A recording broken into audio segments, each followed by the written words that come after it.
जय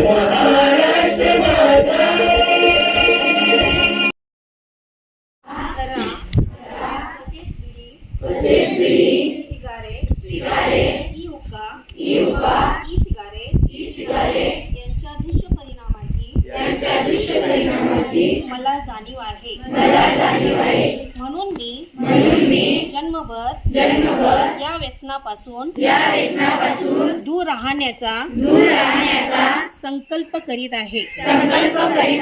माझे कार्यालय, माझे घर आणि माझा परिसर तंबाखू मुक्त राहावा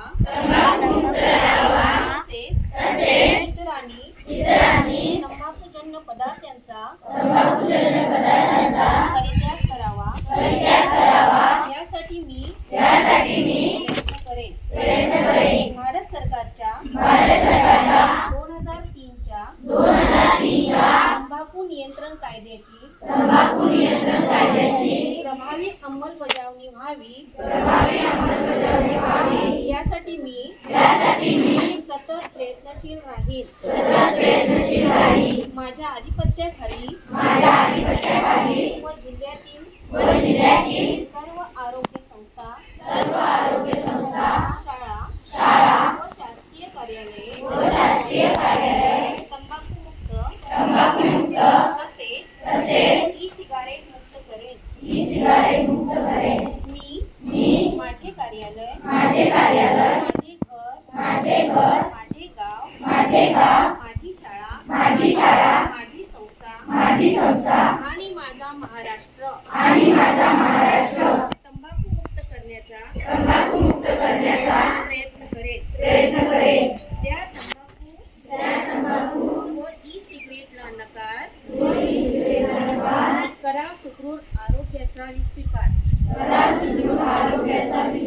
त्या तंबाखू व ई सिगारेटला नकार, करा सुदृढ आरोग्याचा स्वीकार। 26 जानेवारी 2027 पर्यंत साक्षर करेन। मी स्वतः असाक्षर राहणार नाही आणि इतरांना असाक्षर राहू देणार नाही।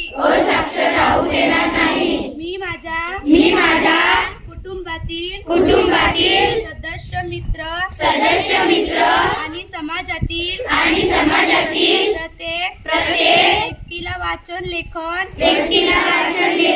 व संकेत ज्ञान शिकवण्यासाठी प्रयत्न करेन। मी किमान 2 असाक्षर व्यक्ती साक्षर करण्यासाठी प्रचार प्रसार करीन। मुलगा असो वा मुलगी, स्त्री असो वा पुरुष, सर्वांना समान शिक्षण मिळावे यासाठी मी प्रयत्नशील राहीन।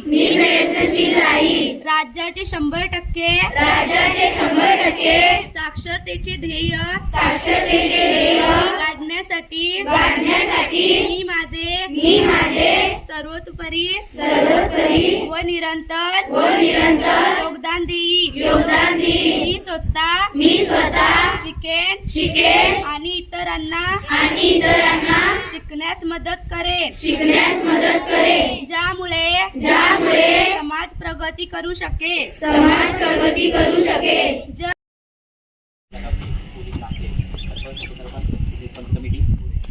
त्याचबरोबर पोलीस सातेरी हायस्कूल मुख्याध्यापक, शिक्षक, विद्यार्थी तसेच या ठिकाणी उपस्थित असणारे गावातील विविध संस्था, कार्यकारी मंडळे, त्यांचे अध्यक्ष, उपाध्यक्ष, सदस्य तसेच सहभागी व्यक्ती, आपण सर्वांचे पालक, ग्रामस्थ तसेच आजी माजी सर्व विद्यार्थी यांचं मी या आमच्या मराठी विद्यामंदिर पोलीस शाळेच्या प्रांगणामध्ये 77व्या प्रजासत्ताक दिनानिमित्त या ठिकाणी स्वागत करतो। मित्रहो, आपण आपल्या देशामध्ये 2 मोठे राष्ट्रीय सण म्हणून साजरे करतो। त्यापैकी एक आहे 15 ऑगस्ट जो आपला स्वातंत्र्य दिन म्हणून आपण साजरा करतो आणि दुसरा राष्ट्रीय सण आहे 26 जानेवारी अर्थात प्रजासत्ताक दिन। 15 ऑगस्ट 1947 तर आपल्याला स्वातंत्र्य मिळालं। अर्थातच आपण ते स्वातंत्र्य, त्या दिवसाची आठवण भविष्यात जोवर या देशाचं अस्तित्व आहे तोवर स्वातंत्र्य दिन म्हणून साजरे केलं जाईलच, पण त्याचबरोबरीनं तेवढ्याच महत्त्वाचा दिवस म्हणून या ठिकाणी प्रजासत्ताक दिनही साजरा केला जाणार आहे। हे 2 राष्ट्रीय सण आपल्यासाठी खूप महत्त्वाचे आहेत आणि हे आपल्या देशाचं एक आदर व्यक्त करण्यापाठीमागच्या ज्या भावना प्रत्येकाच्या आहेत त्या भावना या 2 दिवसामध्ये गुंतलेल्या आहेत। म्हणून आपण बहुसंख्येनं अगदी देशाच्या, राष्ट्राच्या अभिमानाप्रती आपण या ठिकाणी उपस्थित राहतो। जसं मी मगाशी म्हणालो 15 ऑगस्ट इतकाच 26 जानेवारी हा दिवस सुद्धा खूप महत्त्वाचा आहे. त्याचं कारण या दिवसाच्या किंवा हा राष्ट्रीय सण म्हणून साजरा करण्याच्या मागे आहे. 26 जानेवारी 1950 या दिवशी खऱ्या अर्थानं आपण संविधानाचा स्वीकार आणि संविधानानुसार आपला राष्ट्र चालण्यासाठी आपण मार्गदर्शक तत्व या ठिकाणी अंगीकृत केली आणि एक समाजवादी धर्मनिरपेक्ष एक राज्य म्हणून राष्ट्र म्हणून या ठिकाणी जगभरात आपली ओळख निर्माण करू शकलो. आणि ते राज्य ते राष्ट्र या ठिकाणी एक विशिष्ट अशा नियमावलीनं जी नियमावली अनेक तत्वज्ञानी लोकांनी तयार केलेली आहे, त्याला आपण संविधान म्हणतो, त्यानुसार चालेल अशी घोषणा या ठिकाणी केली. या दिवसाची थोडीशी पार्श्वभूमी जर बघितली तर साधारणतः या दिवसाची ऐतिहासिक पार्श्वभूमी ही 1929च्या लाहोर येथील राष्ट्रीय सभेच्या अधिवेशनामध्ये आपल्याला सापडते. तत्कालीन राष्ट्रीय सभेचे अध्यक्ष आदरणीय पंडित जवाहरलाल नेहरू यांनी नोव्हेंबर 1929 मध्ये घोषणा केली की या अधिवेशनाच्या अनुषंगाने पुढील 4 आठवड्यांमध्ये शेवटचा जो 4था रविवारी त्या रविवारपर्यंत आपण आपल्या देशाला संपूर्ण स्वातंत्र्य मिळवून देणार आहोत आणि आपण मिळवण्यासाठी प्रयत्नशील राहणार आहोत अशी कटाक्षानं त्यांनी घोषणा केली. आणि त्यानुसार त्या दिवशी 26 जानेवारी 1930 रोजी खऱ्या अर्थानं भारताचा ध्वज जागोजागी फडकवून आपण संपूर्ण स्वातंत्र्याची या ठिकाणी मागणी केली होती. ब्रिटिशांना आव्हान दिलं होतं, पण ब्रिटिश हे शेवटी त्यांनी इथं साम्राज्य विस्तार केला होता. सहजासहजी ते भारतातून जातील हे शक्य नव्हतं. पुढील 1930 पासून 1947 पर्यंत साधारणतः 17 वर्ष सुद्धा ते इथं राहिले. पण या कालखंडात सुद्धा संपूर्ण स्वातंत्र्याचा जो ठराव राष्ट्रीय सभेनं 1929-30 मध्ये पारित केला होता, त्यानुसार 26 जानेवारी हा प्रतिवर्षी स्वातंत्र्य मिळेल तोपर्यंत आपण आपला संपूर्ण स्वातंत्र्य दिन साजरा केला. ज्यावेळेला आपण खऱ्या अर्थानं ब्रिटिशांच्या डोक्यातून बाहेर पडलो आणि आपलं स्वतःचं संविधान निर्माण करू, या ठिकाणी स्वतःचं एक संघराज्य आपण कायदेशीर संघराज्य जे स्वतःच्या नियमावलीनुसार चालेल असं आपण निर्माण केलं. ते करत असताना जे काही संविधान जी राष्ट्रीय नियमावली आहे तयार करण्यासाठी संविधान सभेची स्थापना आपण केली होती. लगभग मला वाटतं 2 वर्षांपेक्षा जास्त कालावधी या ठिकाणी लागला. त्या संविधान सभेचे डॉक्टर बाबासाहेब आंबेडकर यांनी काम केलं.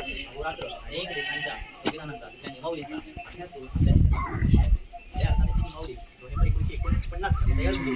पण ती लागू करण्यासाठी विशिष्ट दिवस या ठिकाणी योजला गेला, तो म्हणजे 26 जानेवारी. त्याचं ऐतिहासिक कारण जसं मी मगाशी म्हणालो, हा दिवस सुद्धा एक विशिष्ट पद्धतीनं राष्ट्रीय सण म्हणून साजरा करण्यात यावा म्हणून या ठिकाणी 1949 मध्ये नोव्हेंबर 1949 मध्ये निघून तयार असणारं संविधान आपण प्रत्यक्षात लागू केलं 26 जानेवारी 1950 पासून.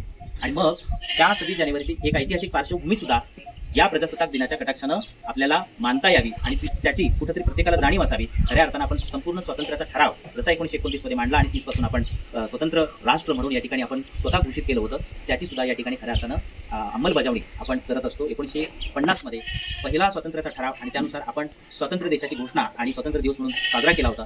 तोही दिवस आज 26 जानेवारीच्या अनुषंगाने आपण या ठिकाणी साजरा करतो. खऱ्या अर्थानं आपण असं म्हणू शकतो की 15 ऑगस्टला कायदेशीररित्या ब्रिटिश इथून निघून गेले आणि त्यांनी स्वातंत्र्य दिलं, तो स्वातंत्र्य दिवस. आणि हा सुद्धा ब्रिटिशांनी स्वातंत्र्य देण्या अगोदर आपण स्वयंघोषित केलेलं स्वातंत्र्य हे 26 जानेवारी 1930 रोजी आपण मिळवलेलं होतं. त्याचाही कटाक्षानं कुठेतरी आपण राष्ट्रीय सणाच्या अनुषंगाने पुढे इतिहासामध्ये त्याची नोंद राहावी आणि तो साजरा करण्यात यावा या हेतूनं तत्कालीन तत्ववेत्यांनी आणि राजकारण्यांनी 26 जानेवारी 1950 पासून संविधान स्वीकारलं आणि हा प्रजासत्ताक दिन म्हणून या ठिकाणी साजरा आपण करतो. ही छोटीशी ऐतिहासिक पार्श्वभूमी या दिवसापाठीमध्ये आहे. आपण कटाक्षानं बघतो की आज आपण विकसित देश म्हणून या ठिकाणी आपली जगभरामध्ये ओळख होती आणि ती कुठेतरी विकसनशील म्हणून होती. आज आपण विकसित देशाच्या कुठेतरी बरोबरीनं चाललो आहोत. खऱ्या अर्थानं आपण बघतो की मागच्या 70-75 वर्षांमध्ये स्वातंत्र्यानंतरच्या अनेक क्षेत्रामध्ये आपण आमूलाग्र असे बदल केलेले आहेत आणि जागतिक स्तरावर आपण इतर देशांची ही स्पर्धा करू शकतो इतका विकास आपण या ठिकाणी केलेला आहे.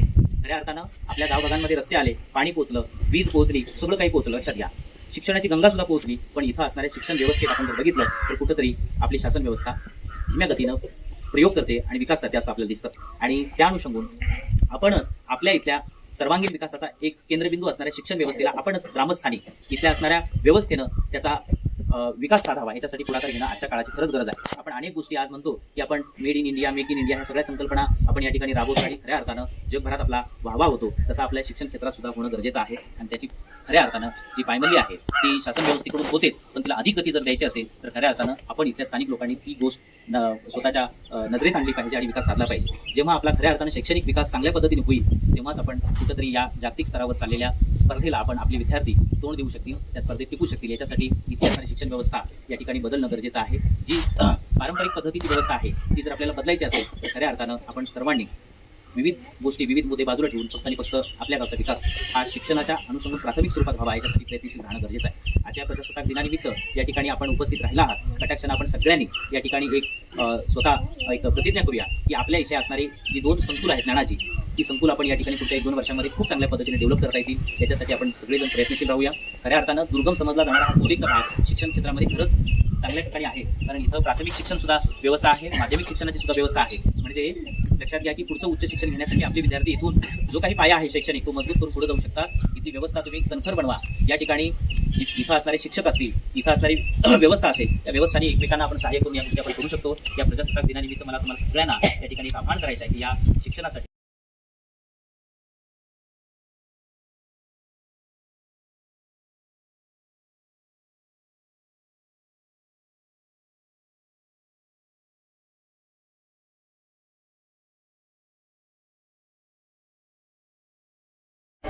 जय जवान जय जवान जय जय भारत माता की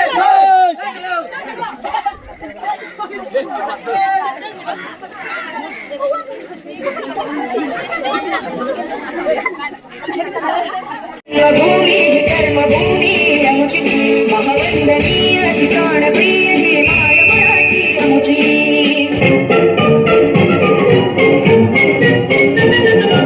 आओ बच्चों तुम्हें दिखाए झांकी हिंदुस्तान की, इस मिट्टी से तिलक करो ये धरती है बलिदान की. वंदे मातरम वंदे मातरम वंदे मातरम वंदे मातरम. आओ बच्चों तुम्हें दिखाए झांकी हिंदुस्तान की, इस मिट्टी से तिलक करो ये धरती है बलिदान की. वंदे मातरम वंदे मातरम वंदे मातरम वंदे मातरम.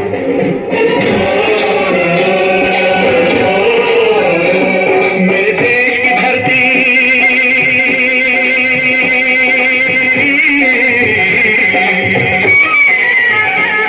मेरे देश की धरती सोना उबले उबले हीरे मोती. मेरे देश की धरती मेरे देश की धरती मेरे देश की धरती सोना उबले उबले हीरे मोती. मेरे देश की धरती मेरे देश की धरती.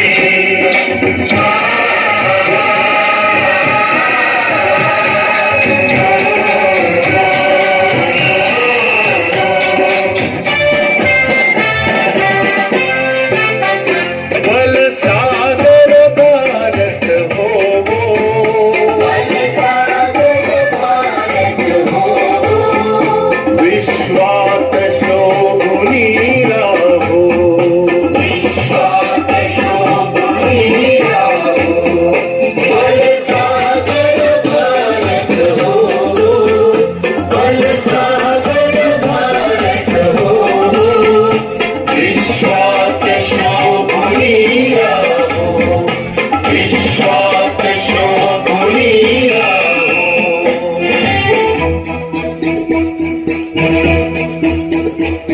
कंधों से मिलते हैं कंधे, कदमों से कदम मिलते हैं. हम चलते हैं जब ऐसे तो दिल दुश्मन के हिलते हैं. कंधों से मिलते हैं कंधे, कदमों से कदम मिलते हैं. हम चलते हैं जब ऐसे तो दिल दुश्मन के हिलते हैं. कंधों से मिलते हैं कंधे, कदमों से कदम मिलते हैं. हम चलते हैं जब ऐसे तो दिल दुश्मन के हिलते हैं. कंधों से मिलते हैं कंधे, कदमों से कदम मिलते हैं. हम चलते हैं जब ऐसे तो दिल दुश्मन के हिलते हैं. हे राष्ट्र देवता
बड़ा बोले अब कुछ करिए, ओ कोई तो चल सिद्ध पड़िए, तू बेचरिए या करिए, हाँ कोई तो चल सिद्ध पड़िए, तू बेचरिए या करिए।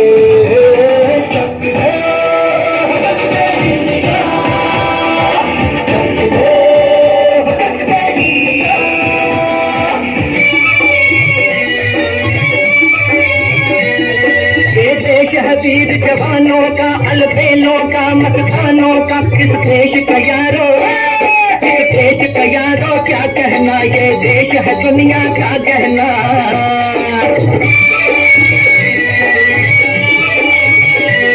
यहाँ चोरी चाटी वीरों की, यहाँ भोली शक्लें हीरों की, यहाँ गाते हैं रांझे, यहाँ गाते हैं रांझे, मस्ती में मचती है धूम में बस्ती में।